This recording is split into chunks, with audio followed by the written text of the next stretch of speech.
ចឹងពេលមនុស្សចាស់ម្នាក់ទិញក្រែគាត់ថាមុនពួកគាត់ទិញពួកគាត់មើលឲ្យថាអូនេះជាក្រែយើងដេកស្លាប់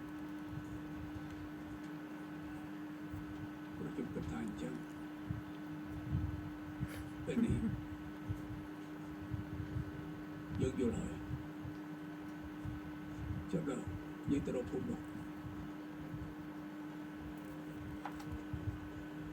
លើឡើង